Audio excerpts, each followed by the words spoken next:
All right, so we've talked about slope-intercept form. We've talked about how to just identify it and how to write an equation given the slope and the y-intercept. And really, each of these, it's just either having to find the slope or the slope and the y-intercept in order to write the equation. So that's exactly what we're going to do here. I'm going to write the equation in the form, no, go back, y equals mx plus b. I'm still going for that. What that means is I need to know my slope and I need to know my y-intercept. So the y-intercept is always the easiest thing to find. So I'm going to go to my graph and I'm going to find my y-intercept. That's where the graph crosses the y-axis. So I cross the y-axis here. And again, y is the vertical y-axis. Okay, so I cross the y-axis here at -2. So I know that my b is a -2. Now, please, please, please, please avoid the most common mistake, which is to then just go to the x-axis and grab that point and say that that is your slope. It's not. Remember, slope is rise over run. Rise over run.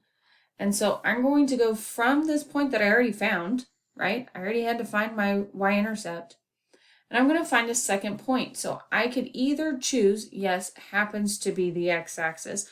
Does not always work, but happens to be. Or I can choose the one down here. Doesn't matter.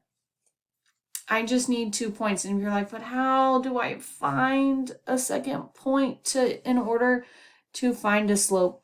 It just, I tell my students, like, especially if you're hunters, it's where it crosses the crosshairs, right? This right here, you know, I'm wanting my shot to be right there. That's where my point needs to be. I need it in the crosshairs. Or, you know, as a lot of you know, because you've seen my poster in my room, I'm really into supernatural, right? We want the crossroads. We want our line to go through the middle of those crossroads. However it helps, what you're going for is a whole number answer here.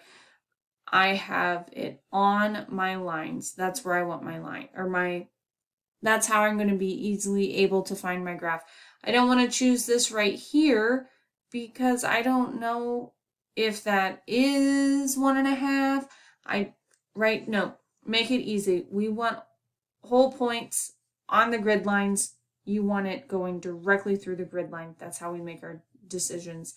So you just pick 2 of them. So I'm actually going to start from this one down here, and I'm going to count to this one here, and I'm going to go up 2 and over 1. So my rise was up 2 and my run was over 1, and 2 over 1, because we always reduce, is 2. And so from here, y is going to equal 2x. Now, because it's a -2, I'm just going to put -2.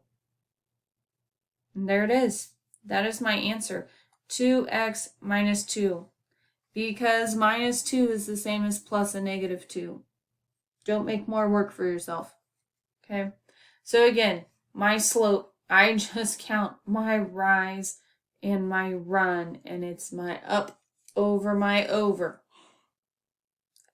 I always start from the leftmost point. That helps me know that I have my slope right. I also know that my slope is positive because I go up. Just some things to keep in mind. Next video, we're going to talk about, well, what do I do if I'm just given 2 points? How do I find my equation of a line from there? And I'll be happy to tell you. I will see you over there.